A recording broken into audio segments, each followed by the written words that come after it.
This episode is brought to you by Netflix. Jay Kelly, the new film from Academy Award nominee Noah Baumbach. George Clooney stars as an actor confronting his past and present on a journey of self-discovery, alongside Adam Sandler as his devoted manager. Critics are calling it a declaration of love to the chaotic art of filmmaking, with the Wall Street Journal praising it as a transcendent comedy drama. Jay Kelly is now playing only on Netflix.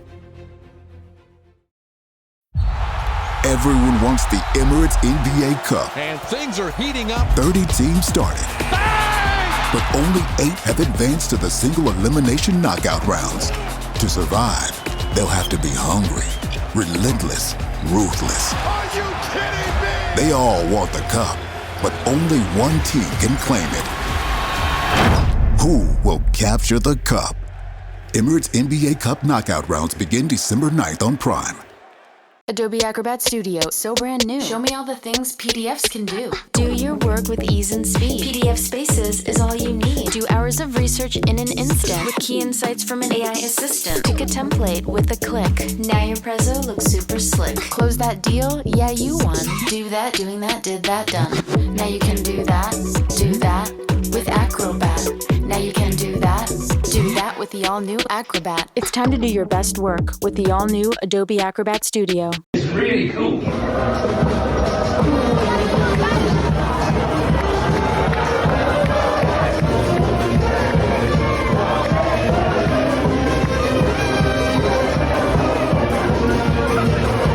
Bonjour, hello, and welcome to the FRUK Rugby podcast, your one-stop shop for all things French rugby. Top 14 Pro de Nationale, the Champions and Challenge Cups, French national team, brilliant towns, cities, bars, restaurants, fans, stadiums, everything that makes the French rugby experience so fantastic. And there was a wild amount of French rugby over the weekends with the first round of the, Rob, is it the EPCR Champions and Challenge Cups? Is that the official moniker now? Possibly. I think it's the Investec Champions Cup and the EPCR Challenge Cup. Okay, all right. I think the Investec Champions Cup is the one you've got to get right. Okay. Challenge Cup, I think. Just freestyle if Investec get lobbed in there by chance, I don't think Investec I don't think they're complaining. Fair enough. Whereas we may get sued by Investec if we don't call it the Investec Champions Cup. All right, shout out the Investec Champions Cup. And I hope around the 35-minute mark, you guys really enjoy the 4-minute advert from Investec that we've done in collaboration with them as part of this part of the podcast. I'm joking. For anyone new to this, and we may well quite at the big time. We may well have hopefully have a few new listeners. Obviously, we had Billy Searle on last week. Had a nice little uptick. So hopefully, a few Tigers fans and a few others keen to hear his thoughts last week. If you are new to the pod, then welcome. You've joined at a great time, just as the French clubs flatter to deceive slightly in Europe, bar one or two exceptions. But otherwise, Rob, more importantly, you're sporting the second of 2 Christmas jumpers. Second of 3. There's a third. I was going to ask, is there... Oh, it's that buy-on one, isn't it? Yeah. and quite frankly, I really want to wear it, but Poe and Bayon don't deserve to be worn. Well, certainly not Bayon after this weekend. The Patoka is going to have to wait another week. Patoka, the loose horse, or whatever he is. Yeah. How was amidst all of the seemingly endless games of rugby over the weekend? How was it? What have you been up to? What have I been up to? Well, I went to a wine bar in Dulwich. They remembered me as the guy that was well into French rugby. Oh, wow. 1 year on. Blimey. Yeah. You really must have bored them. Yeah. No. I think it was just I looked so much like a man of Toulouse. Interesting. Yeah, he remembered that from last year. But I was shocked. I'm still trying to wrap my head around that. Was it listener? Maybe sort of big time fan, but trying to keep it on the down low. I think I remember. No, he is French, so okay. Fair enough. This probably isn't the rugby podcast. So he's probably got 50 better ones to choose from in his mother tongue. Yeah. All right, fair enough. What about you? What'd you very get nice. We were just chatting trees. I've got a tree. You've got a tree. Yeah, my tree is it's in the hallway, undecorated, still in the netting. I dragged it back down the hill yesterday. You got to get out the netting now. You're not decorating that. Just like, yeah, you got to let it drop a little bit. That's what. Okay. So we decorated yesterday, having bought it on Saturday. What you need to let the tree sort of relax slightly. Is that the? Because otherwise it's like that stuff's so tight. You notice it'll like fan out a bit. Yeah. Well, I think Well, I didn't know that. I'll see what I can do. But it is also like a 7 foot. I don't think that's like a must do. That's just from my experience. Yeah, the problem is it is a 7 foot Christmas tree and it's not in place at the moment, so it could be quite tricky to manoeuvre post netting. But yes, otherwise Christmas tree, lots of rugby watching. Went to a kind of Christmas party on Saturday evening. That was good fun. But yeah, otherwise not too much to mention. Well, there is one thing to mention, but it's really long and convoluted. So I'll tell you when I see you at the weekend, because it's nice. Too odd, I'd say, even for this podcast. And maybe next week we can work out whether it's a necessary addition. But there was a just seemingly endless stream of rugby over the weekend with the return of the Investec Champions Cup and the Challenge Cup. And Rob, is it too early to say that French rugby's dead? There was some slightly lackluster performances and a few surprise results, which actually in places I'd say maybe led to a slightly more interesting round and a couple of kind of quite nice little upsets if you're not a fan of some of the French sides. What was your take, bar a couple of obviously the big ones we'll go into where there were a couple of excellent matchups? I can't quite decide whether I'm like completely underwhelmed by this round or whether I'm just being cynical for the sake of it. Because on reflection, a couple of the games I've watched, quite a few of the games I've watched have been absolute crackers in some pretty horrific conditions as well. It must be, for some of them anyway. But I think the overall narrative while the games were good, the overarching feeling of it, I've come out of it disappointed. And I think that is partly because the games I'm most invested in ended up being things to be they had things to be underwhelmed about in the Leicester game and the Po game. And I think I just can't get beyond. Perhaps I can't get beyond the first night, and I've not seen either of these games, but the first night of the Champions Cup, you had two weakened sides in Bayonne and Stormers, and then you had the home side in the other one with a weakened side. So I tried to go through basically the list and like traffic light system, the teams, and you had three reds in that first, 3 reds out of 4 in those first 2 games, because only Glasgow showed up. And I think that's just such a rubbish way to start a tournament. That's like, the best club rugby tournament. Like, I bet Super Rugby starts with like Crusaders versus Hurricanes or something, or Crusaders v Blues or something like that. I bet it does. Yeah. The Stormers, I did watch a little bit of this, and actually given they sent a weakened side as well, were pretty good value for it, unsurprisingly. But you're right, like Bayonne, Stade Jean Daget, one of the great kind of cathedrals, theatres of French rugby,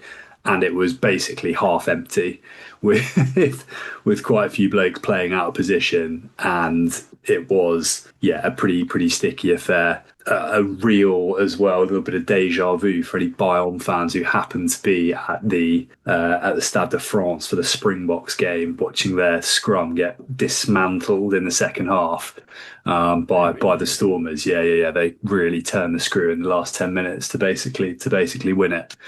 But maybe moving on from that, because there were a couple of belters in this. Absolute crackers. And I want to start with, if the Friday was a bit underwhelming, then I think the big game of the round really was, it was frustrating that Bordeaux perhaps weren't at home in front of a full house, but going down to the Bulls. And this was two full-strength teams. Two full-strength sides. Well, I think the Bulls had a few of their big names on the bench, but it was loaded. It was fully loaded. Yeah, and I think that was that was tactical rather than anything else.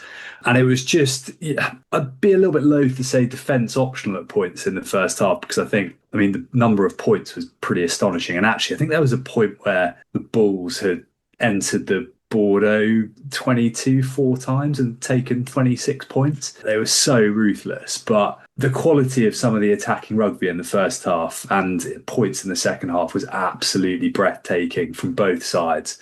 I can't remember seeing Andre Pollard play with that amount of fluency for quite some time. He looked majestic. And then in the second half, you had this really, interesting kind of matchup with the full Springbok front row that came on and effectively has caused a bit of an existential crisis in Irish rugby following what they did at the Aviva a couple of weeks ago. And would that buckle Bordeaux? Would they be able to get back into it, having been a few points down at half time? And I think you've got to say, from a Bordeaux perspective, it's to come out, whatever it was, bonus point winners, I think 45-33, give or take a point or two, was an amazing result and an amazing performance as well. Yeah, and I think I've mentioned this before in the past, but I think the defence optional accusation gets chucked around far too easily. How many sides would have been able to defend some of that attacking play? Yeah. It's just like, although, I can't quite work it out. That first half, every time Jalibert touched the ball, I was like, have they never seen this bloke play before? Because they're just opening up gaps for him. Either that, or it was kind of just like the way he was shifting his hips or whatever. The bloke's had a man he made of the match performance. At least a half break every time he touched the ball. But he's basically been man of the match in the first 6 minutes. He's done so much. He had the ball so much. Yeah, it was incredibly entertaining. I don't think I'm not sure the names of the two guys, but the two South African commentators, I can't think of hearing two commentators enjoy a game more.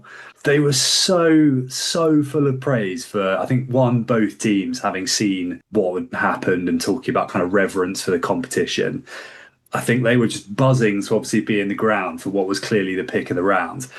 And I don't think I've heard anyone be that praiseful of Bordeaux. They were absolutely loving it, the two guys there.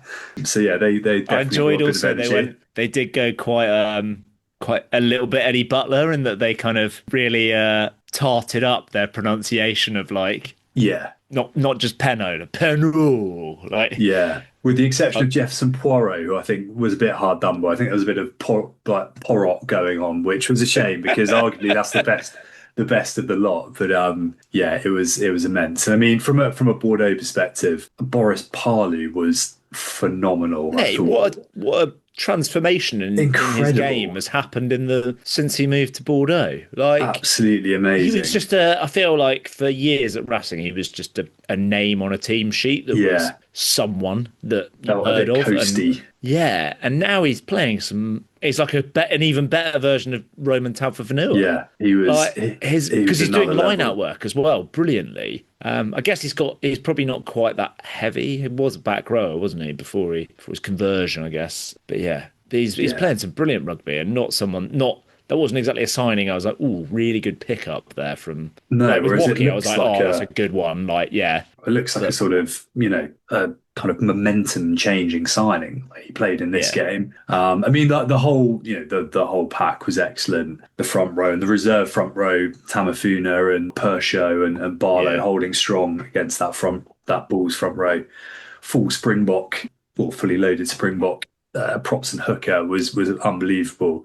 Timo Mathieu, who I know we've discussed quite a bit and has caught the eye for a long time. This felt like a little bit of coming of age, because he's played a lot of good rugby for a while, but he was just magnificent. I thought absolutely brilliant. Just one of those players who just feels a little bit like when you see Greg Aldrich at his very best, like that, a little bit of extra time. I thought he was brilliant. And then obviously, I mean, Mathieu Jalibert was genuinely playing rugby from another planet at points. It was just incredible to watch. Even a few try saving tackles and head in the spokes, and it was just the complete performance. It was remarkable to watch. Yeah, I think on Mathieu, I was starting to go off the boil with him, or I was starting to having hyped him up, I hadn't seen much from him for a while that was not like, it felt like he was trying to do a bit too much kind of the flash stuff. Whereas I think there was a lot more just hard yards carrying. I think maybe starting at number, like being the guy in the middle. You are our number 8 ball carrier. You've got to do it. And I thought in that respect, Moefana on his first game for God knows how long was really good. Yeah. Just so key, isn't he? Getting go forward when they need it. Like he picks up a lot of the dirty stuff. Like when it's like someone ships something on, he just gains a yard or two. They were excellent. That's he's had a long time off. Yeah, completely. And I mean, to come back in a game like that, like it's a massive game, right? Because and altitude. At altitude, but also the opposition and the format of the competition. Like a bonus point start, if you want to go deep, is kind of not the bare minimum, but they obviously got off to a flyer last year, didn't they? Bordeaux and home semis, all the way through to pretty much a home semi-final. So I think they'll be absolutely chuffed with that. It was fabulous game. I think they maybe I wonder if they knew the value of it from last year, because I think the fact that they had the Sharks at home and Toulouse had to travel to the Sharks, you could argue, just from that quirk of the fixtures, you could argue won them the Champions Cup, because it got them it got them a bonus point win and a massive points tally, try scoring tally, which got them top seeding, and Toulouse didn't have the top seeding, and eventually they kind of met in the semi-final in Bordeaux at the Matmut. That sort of thing. Yeah, it's huge. It helps. And and that was all because of one bonus point that Toulouse didn't manage to get on the road, because it was a quick turnaround and what have you. Yeah, definitely. But fantastic match and a great statement from Bordeaux, who easy to forget have been pretty sticky of late as well. So it was quite a turnaround. That's the best performance they've had all season by a long way. They really have been a little bit. It happens to be the first time they've had their first choice backline out. Mightily impressive stuff. The other game that maybe just worth spending a little bit of time on was Po Northampton, which was pretty an exciting. It was a cracker. With your Po hat on, Rob. How did you watch this? I was going to say your literal Po hat, but that's. I'm nursed Toulouse one today.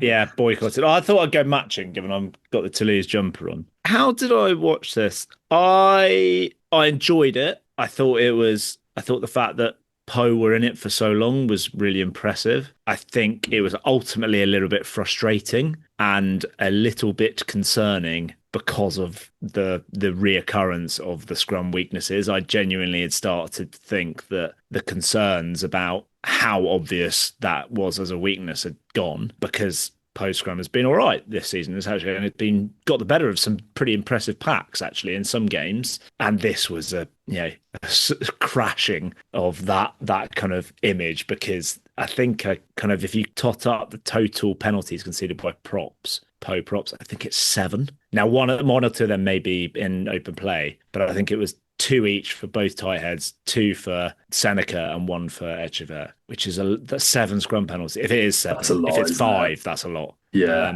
And it was, I think the overall penalty count was 19-5 or something, which was a lot. It was almost entirely due to the scrum, because and a little bit of breakdown in accuracy. I think that's the other concern I've got about Po, which is I think partly because of how they play with lots of ambition, and also because of their personnel being so young. I think they do cough up a lot of ball. Yeah. Which, when you then haven't got a scrum and you're basically conceding a penalty or a free kick at every scrum, is quite concerning. So they did pretty well to stay in the fight for that long, to be honest. And the weapons of using kicks for Gregoire Foy is quite a good tactic by the looks of things. Yeah. The old Louis BLBRA approach. I think it's a little bit different though, because, he is rapid, but his timing of his running is... And I think variously over the last couple of weeks, both him and Axel Desprez have been up for player of the round in the top 14. And I think mainly because of the tactical kicking they've gone for and how good he is on the kick chase. Because he's good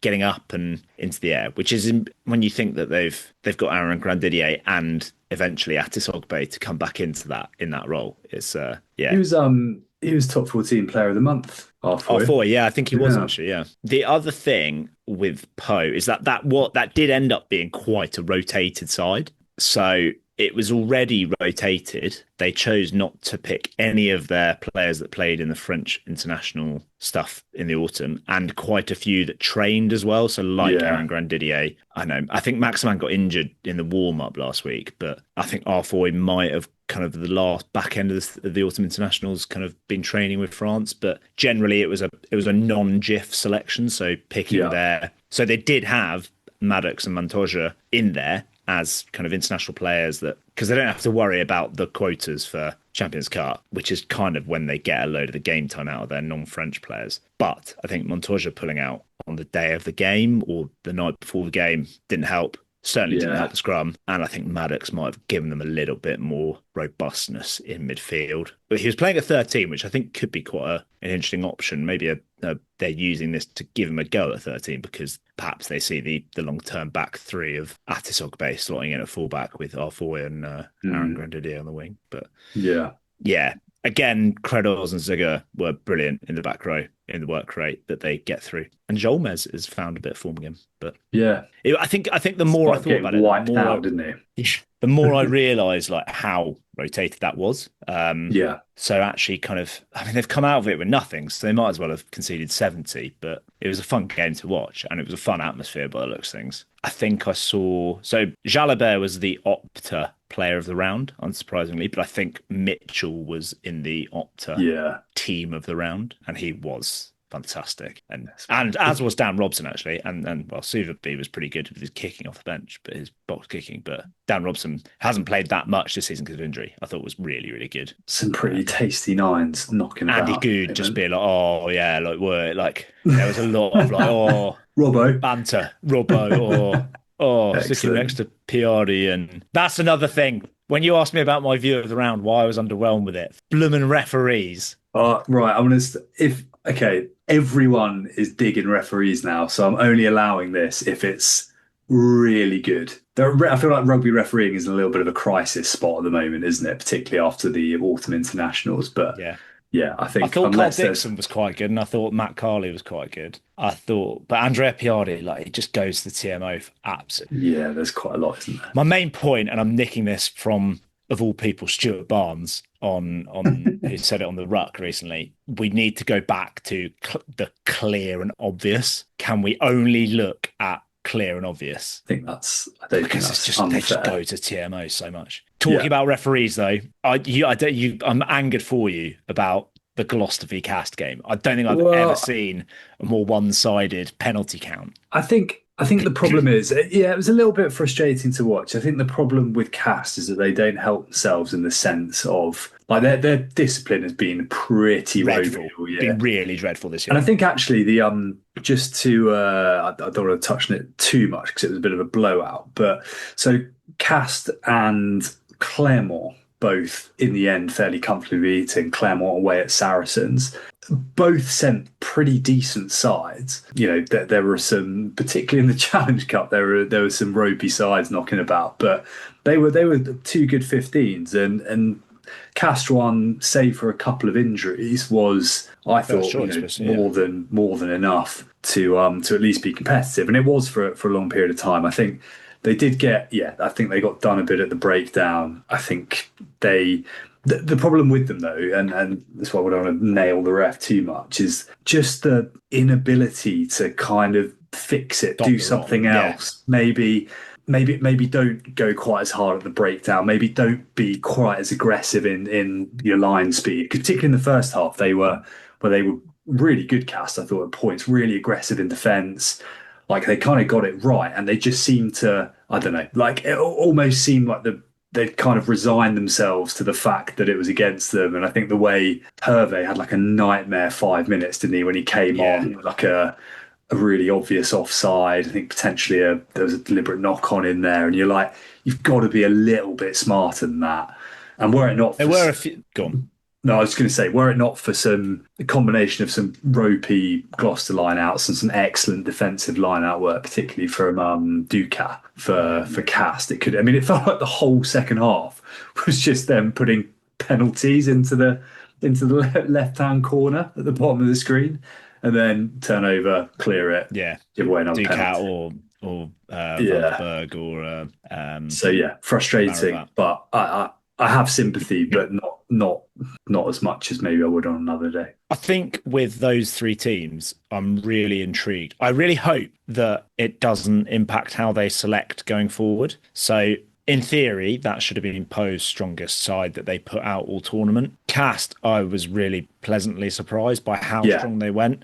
And same with Claremont. Yeah, completely. And I really hope they're not stung by it. So it kind of felt like, because Castres did well last year away from home and kind of in the Champions Cup, it's like, we can send good sides away and we can, maybe have a go at this. And I really hope that doesn't put them off. Same with Toulon, who were absolutely full noise and also came away with nothing. And the home team got a bonus point. It's just some really strong sides out from good teams. And I think we know as a result, therefore, that French rugby is crap.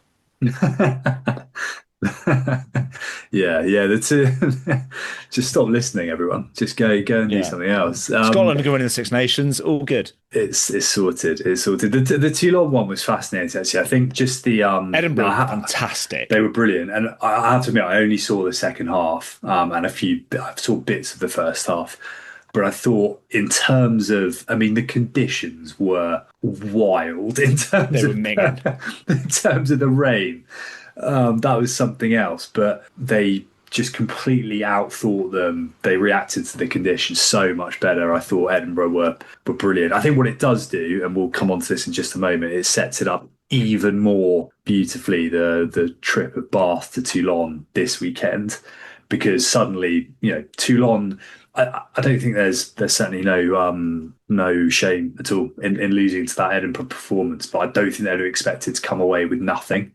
And with the way that obviously the seedings work, it's a big turnaround. Not with that side. So like last year, I think they went to Sale or Glasgow, Sale, with a bit of a changed up side and and they didn't turn up. Whereas I think they turned up to this. I think just Edinburgh were just better, absolutely amazing on the day. I don't think Toulon were particularly bad. I thought they were pretty good in large parts. So I think they you're right. They would have expected to come away with something with that team. Yeah.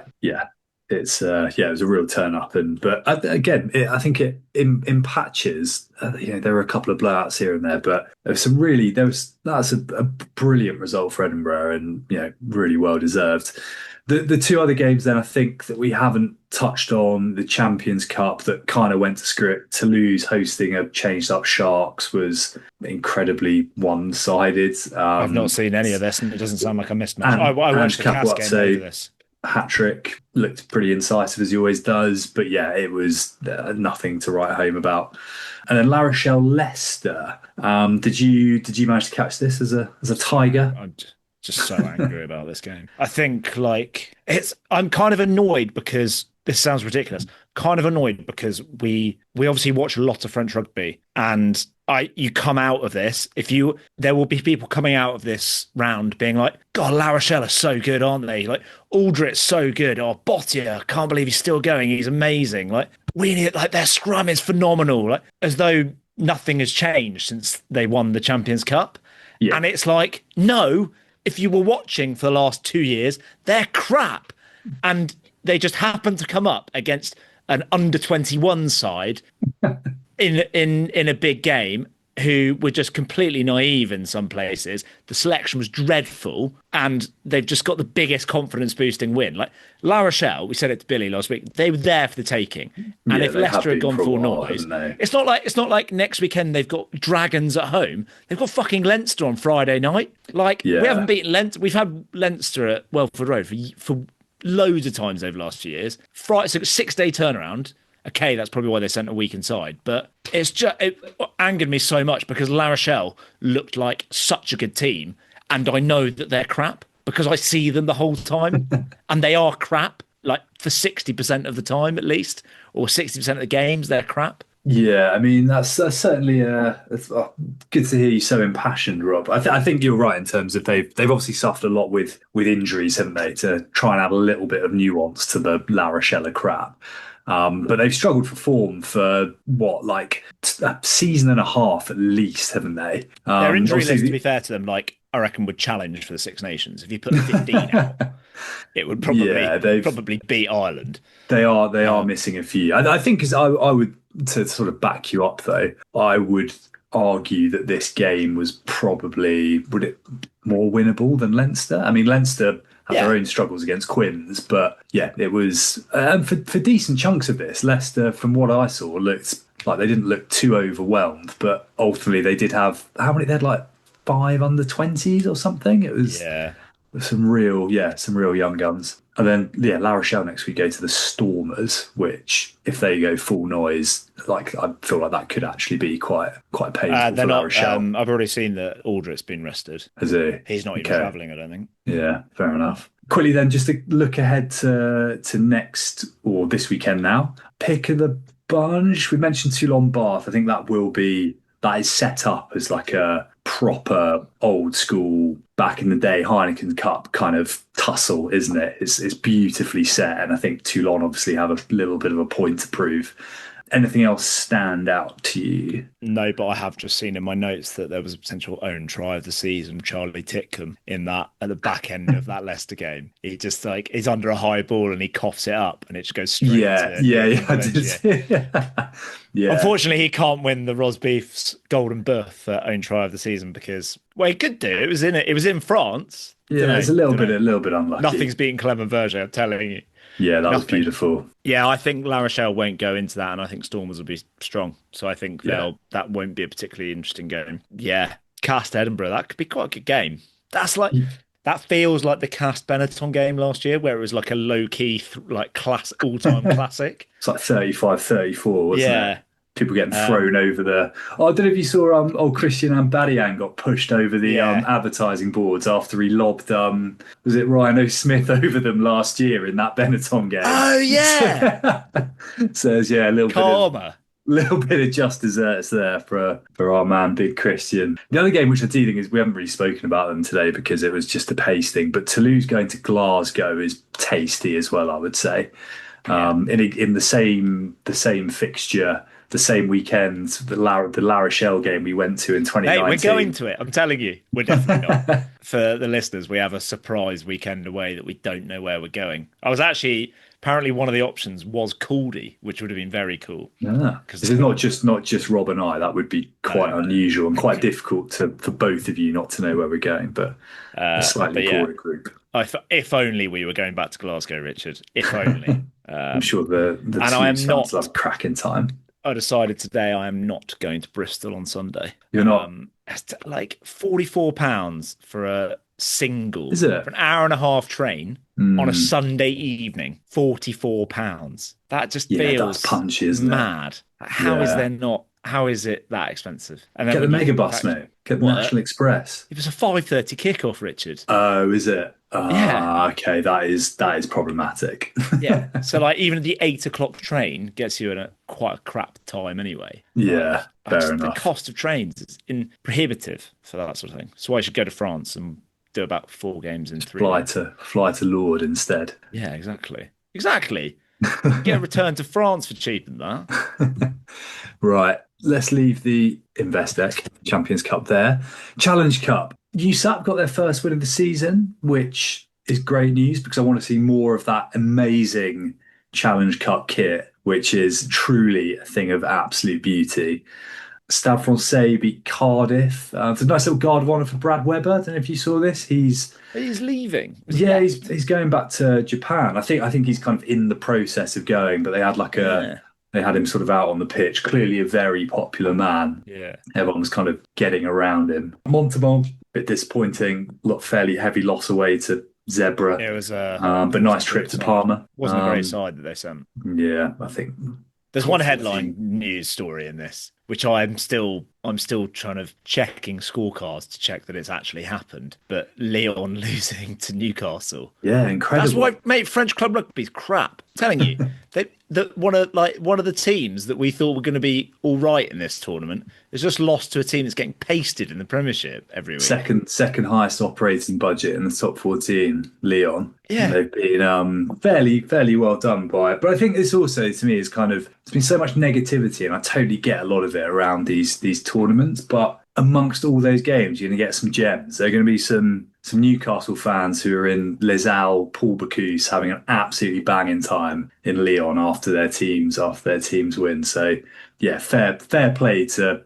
I mean, it's a pretty thankless task on paper going to watch Newcastle away in France from a rugby perspective. So, well, yeah. From a purely rugby perspective, but fair play to them. That's a fantastic result. Nice to see, I think. And so typical of Lyon as well. Just any time at any point you think they may have turned a bit of a corner, it seems otherwise. But it wasn't that I thought they had turned a corner. It was more that it was kind of like they can stumble through the first couple of rounds of this and they can get a good seeding without even really having to try. And they picked a half decent side. Like Kuyu played.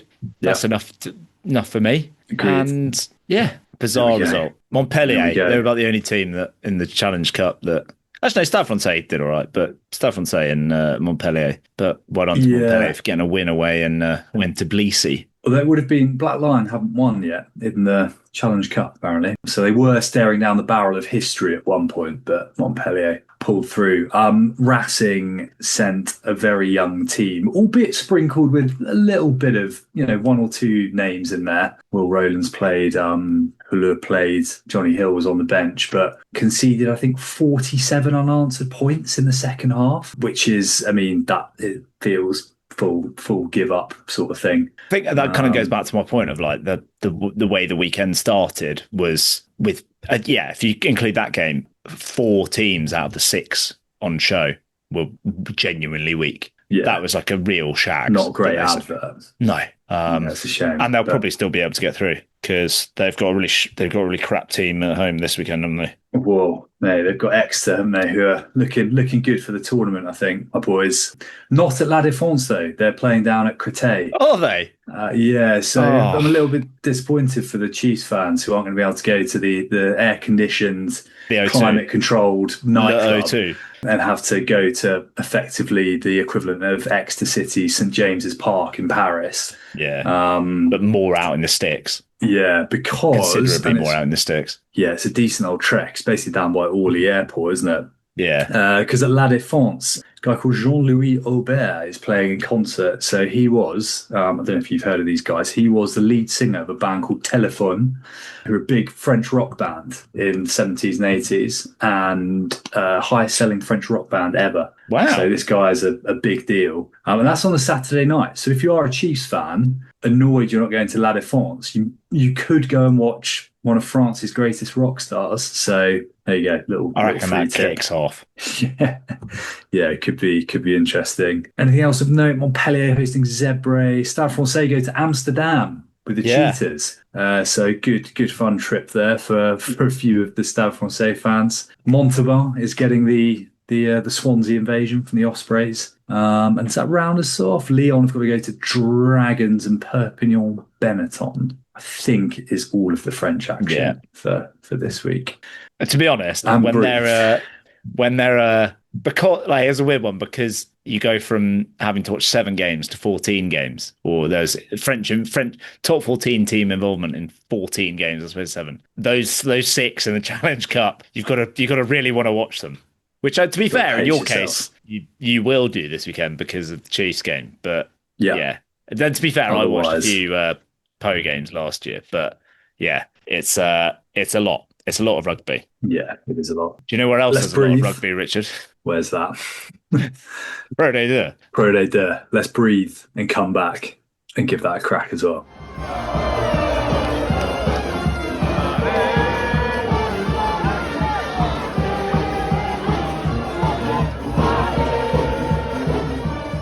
All right, suitably restocked. Pro de Deux. This was I've coined the term prem round. This one. So this was the 13th round of Pro de Deux. Yeah. Which effectively means if you're starting now, you have a full English Prem season to go with the small matter of 12 games behind you, and that's before you get into the barrage. So as if to underline the point of how momentous and marathon a season Pro de Deux is. But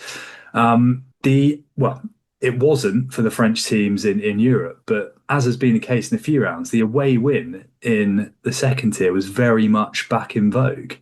4 away wins, was it? I say that kind of Yes. slightly blindly. Yes. Correct. Van at Carcassonne, perhaps not too much of a surprise. They are looking sublime.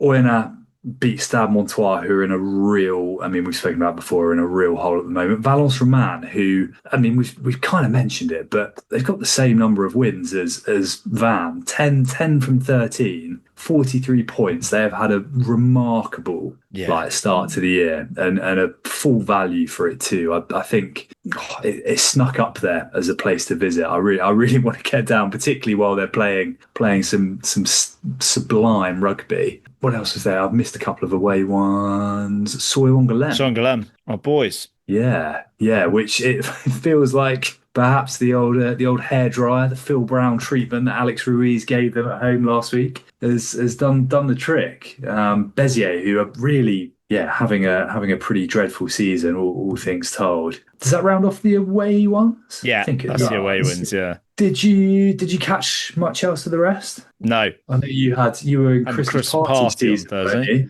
Yeah. How was that? Yeah, it's all right. Yeah.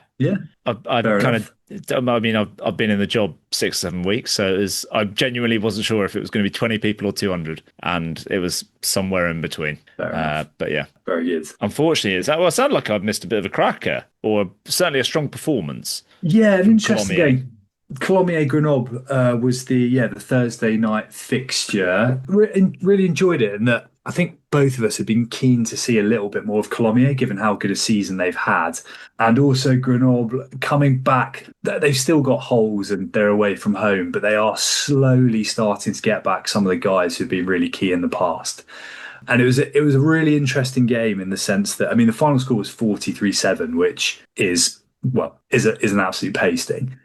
But it doesn't quite tell the whole story. The Grenoble were really wasteful, like throughout the game. They, particularly their back three, like they did all the hard work. A little bit like what Castres were doing at Gloucester at the weekend.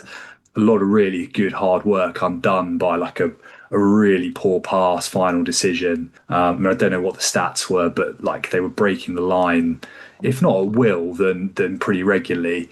And they'd started to really get the nudge in the second half as well. They turned one against the head with when the sort of reserve scrum came on. And I know the week before against Brive, they'd struggled a bit at scrum time, right? Colomiers, yeah. Against, obviously, I mean, the Brive pack, despite the wider struggles, have been massive and very strong at the set piece. And it kind of felt that it might turn, or it was going to be incredibly close. And sure enough, Grenoble broke through, try line at their mercy to make it a 3-point game, throw an absolute wild interception pass. Colomiers go the length with 20 minutes to go. Oh, wow. And I think scored 5 tries after that. It was a proper kind of burst the balloon type of moment for Grenoble, unfortunately. And then when it did start to stick, and Colomiers play at real pace, don't they? That's one thing we have seen in the past. They were, they were. I mean, they're excellent. They're clearly a very well coached side. They've got some excellent characters, and I'm sure there are some great characters, some excellent carriers. I know we've spoken about him a lot, but Ray New is starting to feel maybe a little bit too good for some of the teams in that league. And off the back of that game, there has been a lot of noise about him on Twitter, at least anyway, or on social media, about where he might end up next. The latest one rumoured is La Rochelle, apparently. Oh, really? Yeah, that doesn't surprise me too much, to be honest. He was brilliant and real sort of showcase of skills. I think he set up 2 tries with grubber kicks and.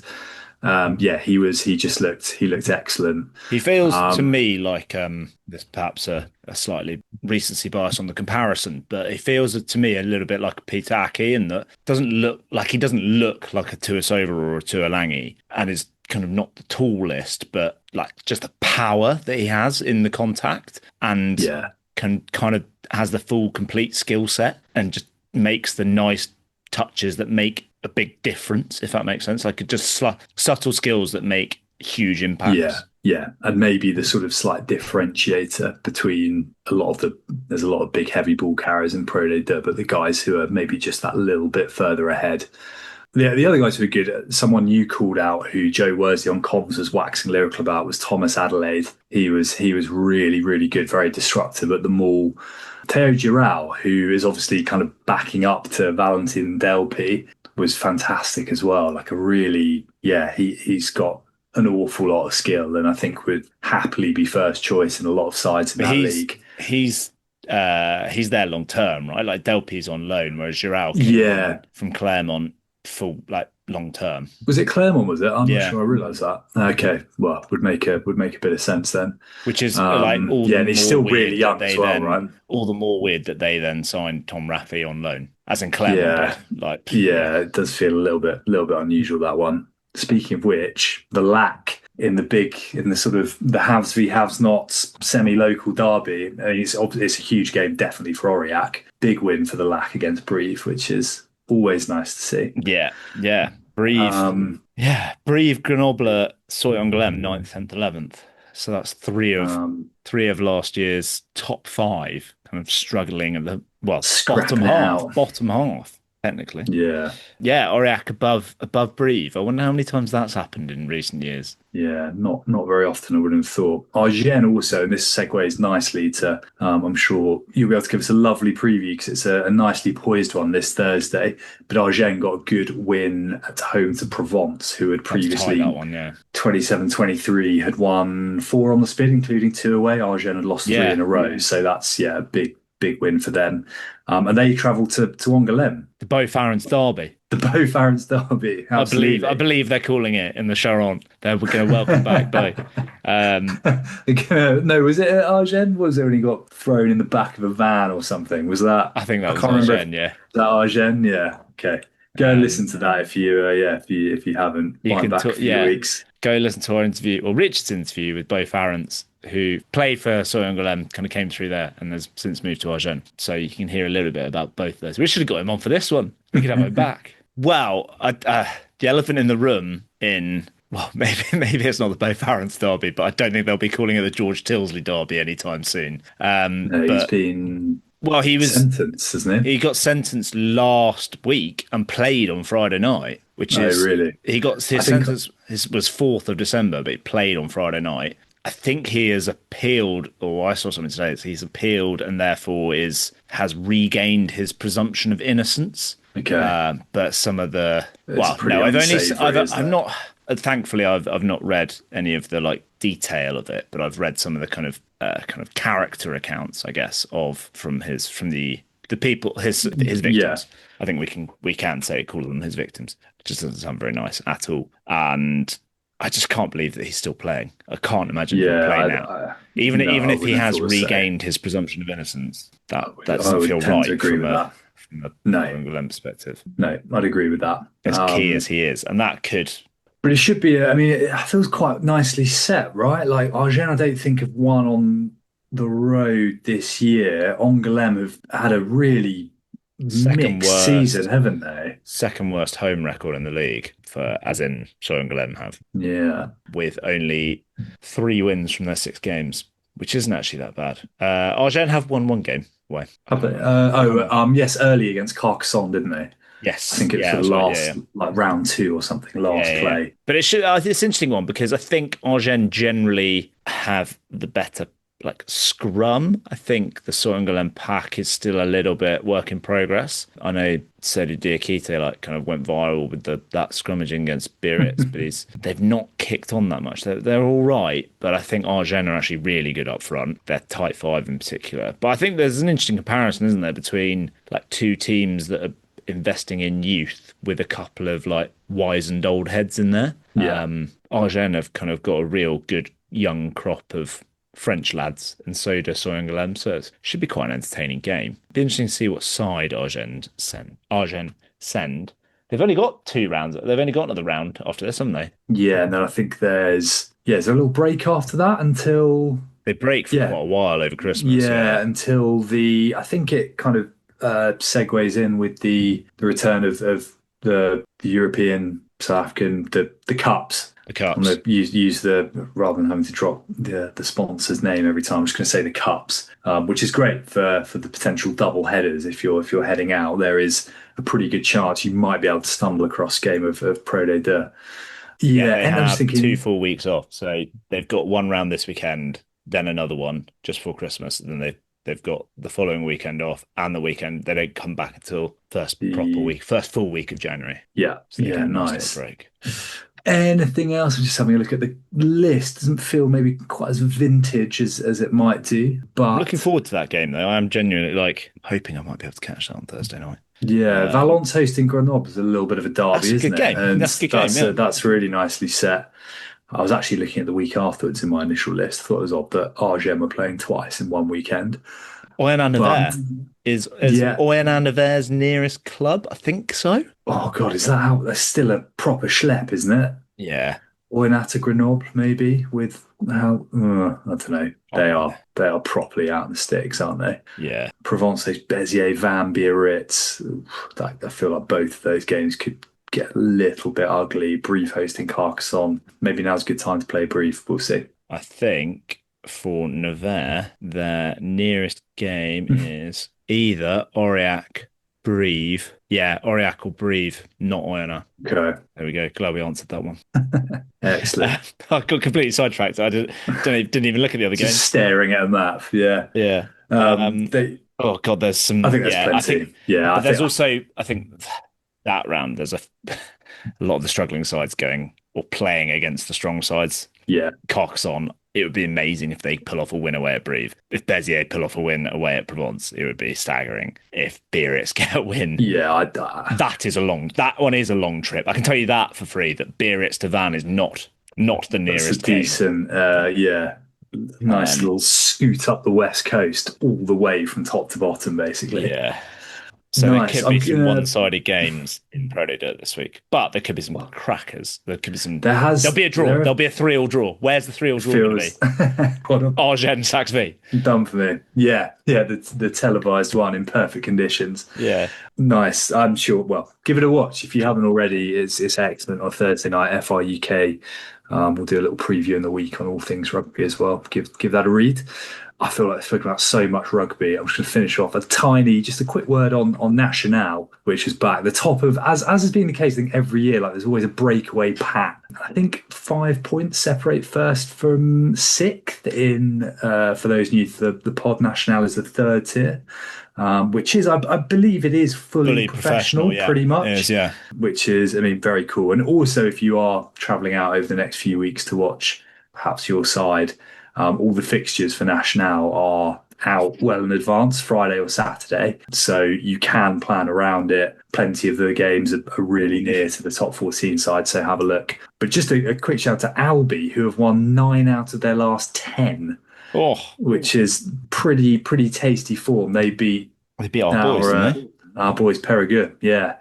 That is actually one of the double headers that we called out. You could go to Albi if you are going to Toulouse for the Castres game this weekend. So Castres, if you're an Edinburgh fan, or you know an Edinburgh fan that's going out to it, suggest to them they go to Albi on the Friday night because it's blooming near Castres and it looks lovely. And they're one of the form teams in France. Yeah, albeit playing Bourgoin, one of the great historic sides as well. So yeah, I'm sure. Hopefully that'd be nice for me if someone hears this and goes to it. We had that a couple of years ago, didn't we? Yes, someone to Carcassonne when they were in Nationale. Slady, it was Slady. Shout out Slady if you're still with us. Hope you are still with us, but you may not be listening anymore.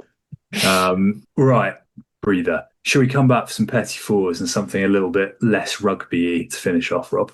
Yes. It's just been intense today. All right, back in a sec.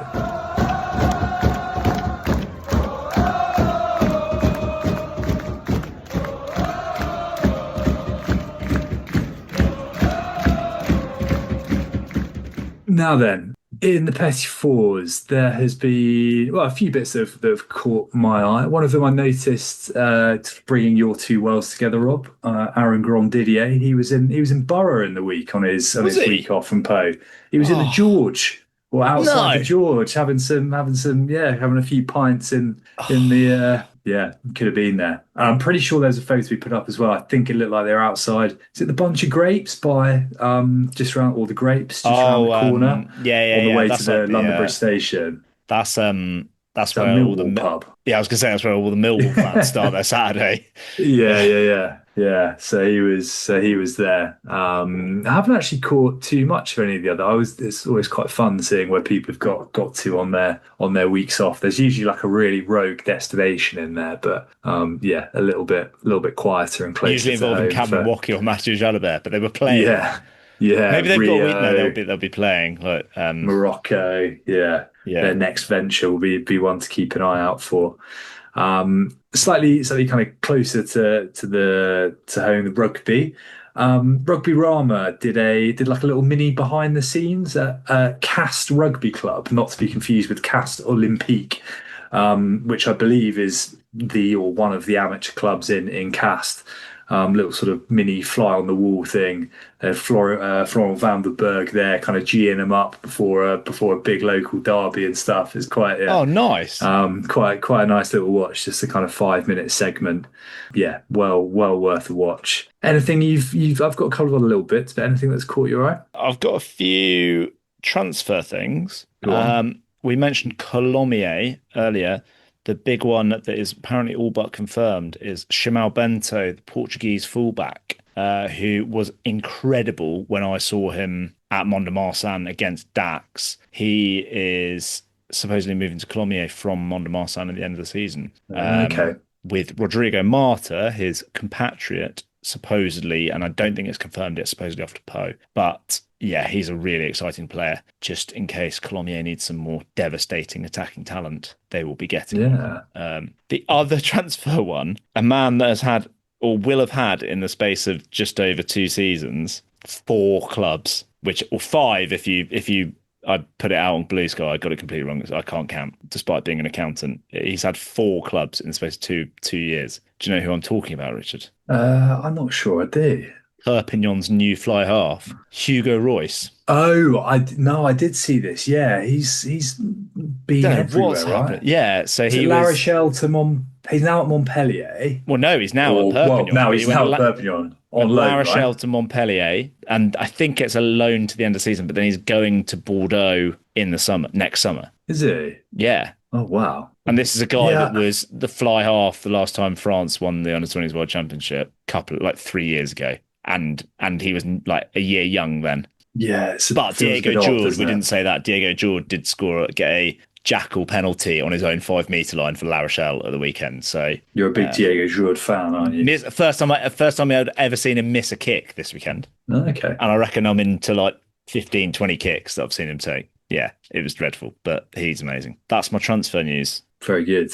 I've got transfer news of a different kind though, Richard. Oh yeah, okay. That sounds exciting. Saw this come up on TikTok this week. Renovations Béarnaise, which was someone knocking down a flat and rebuilding it. And it was a woman doing the voiceover, and I suddenly recognised the man helping her out was Sacha Zegur. So really? Sacha Zegur and his partner, I don't know if it's his wife or his girlfriend, like doing a renovation Instagram business. Account. Well, I don't know whether they're like buying multiple properties in Po or not, but it's Renovations Béarnaise. It's like they've got proper branding, proper operation. Yeah, so I think they will be offering up their services, but I think for now they're doing their own home. But yeah, some snaps of Sausage Zegur with a big sledgehammer just laying into some walls. Doesn't sound like the most restful week. Yeah, between La Rochelle and Northampton. Yeah, it's a hard injury to explain, isn't it? Yeah. Put a sledgehammer through my big toe. Sounds like sort of maybe like Poe calendar you could get on board with, Rob, like Sacha Zegur. Do you mean I can get on board with what, creative director? Yeah, well, no, I was thinking more like as a gift. It's a Secret Santa gift, rather. But I don't see why you wouldn't be a great creative director for putting people into different poses. Po players' side hustles or whatever it might be. Yeah. Oh, it's a shame. What's his face? The lorry driver, isn't it, Po? I was about to say, the panda, Regis Montagne. Regis Montagne. Yeah, just him leaning out of with a sunburned left arm. I feel like I know Regis Montagne was doing like vegetable wholesaling. You could definitely see like Julio Montoya doing like carrying crates of crates of meat or crates of like organic 100%. vegetables, like the forearms. From farm to market. Yeah. Okay. Well, maybe this has got legs. Maybe we should pitch it to Poe. You occasionally conversed with a few of the guys from Poe, right? Maybe this is one for them. Got an idea, guys. It's going to make us loads of money. Right, let's park that there. But I'm going to... Well, actually, no, I'm not going to shoehorn in a segue from Julian Montoya carrying an imaginary box of meat and veg. Before we go on to a couple of food-related items, just a great video. Rugby Amateur, we've mentioned it once or twice on Instagram, is fantastic for just rounds up of random goings on down the league. It's fantastic footage from RC Agen, who are playing Racing Club Saulieu in Regional 3. I don't know exactly where these guys are, but it's down the leagues. And after a particularly muddy game, there's some excellent footage of one of the props getting hosed and broomed down. Just like with one of those sort of, like the really firm fibre brooms that you'd use to basically sweep like your driveway. Yeah, he's getting kind of hammered by one of them and a jet washer. But I mean, he came out very clean and he looks like he's made of pretty stern stuff. So I feel like you're muddy games. I don't know if it's a phrase, but I feel like you're nicking my algorithm on Rugby Amateur. They're never coming up for me on Instagram these days. I reckon you're getting that whenever you go on. You're getting them on the feed on our shared account. Yeah. Maybe I need to go back to my own one and yeah, it is good though. Give it a follow. I did see. I tell you what, I did see actually. I did see, and I kind of moved away from it, but it was like a memories from the Heineken Cup, and there was a photo of like the changing room from like one of the Toulouse sides back in the day, and it's like it's relatively old because Trevor Brennan's playing, but there is Yannick Josion in full jockstrap with box. Wow. Okay. Interesting. Yeah. And I lost it, and I was going to do something witty about. I couldn't quite find the words for cricket, like French rugby, the intersection of maybe this is. It felt like up our street. Give us some work. Come back next week. It's done. I have to find the photo. I can't. That was the bigger issue. There. I'm going to. I'll finish. Well, I don't know if you got anything else. I've got a couple of done. Culinary items. One of which is, so we've mentioned it a few times, Toulon, maybe for any Bath fans going out, Brasserie Le Muget, which, as far as I can tell on a map, looks like it might be next to the Toulon training ground. I think there is, and maybe part of like the supporters club or clubhouse sort of thing. So it's not by the stadium. It's a little bit out of the centre of town.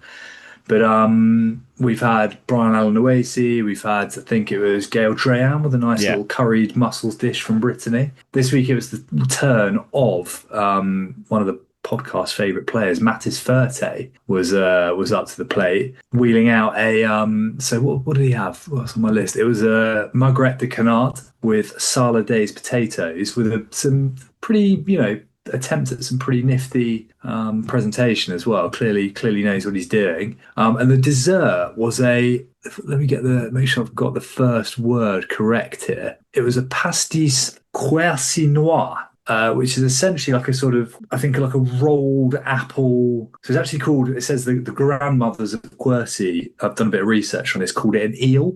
And it's like a kind of rolled up pastry.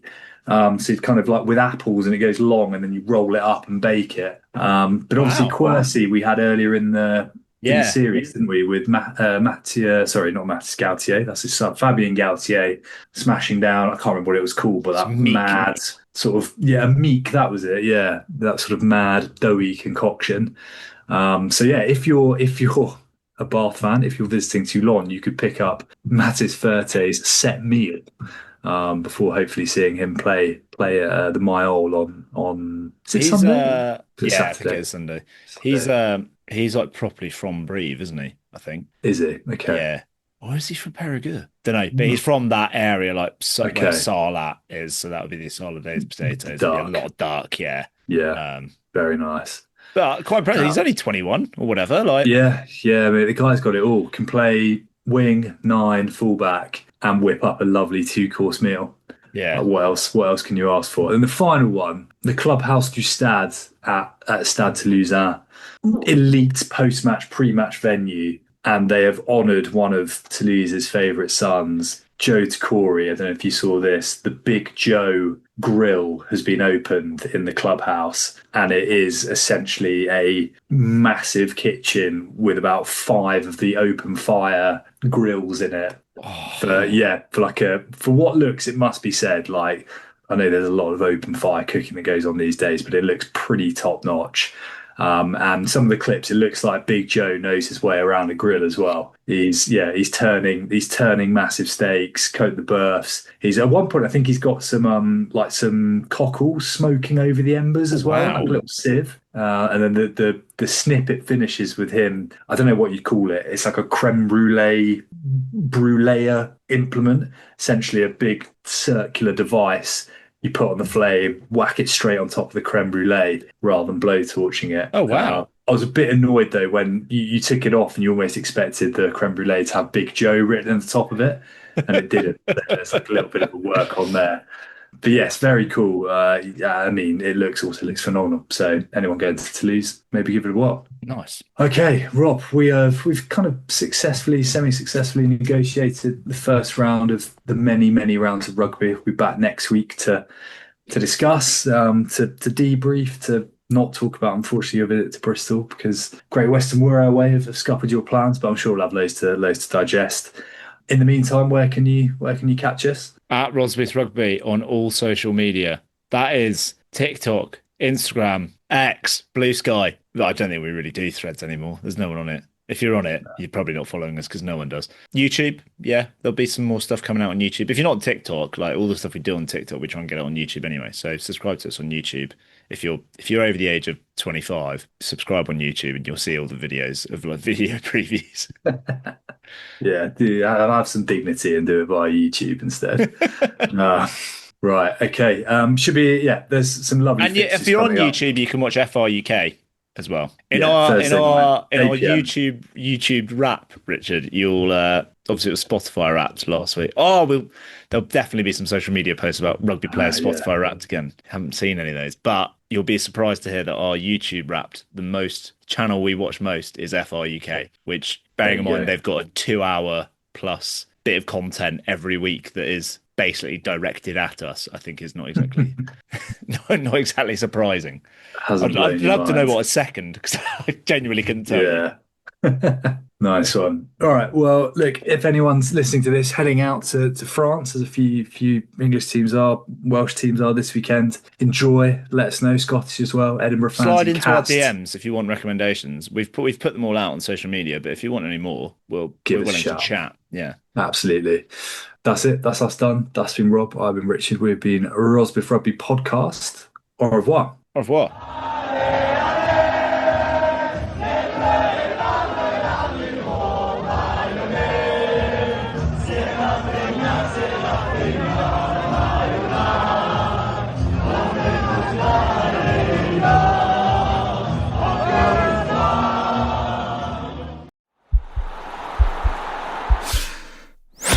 This podcast is part of the Sports Social Podcast Network.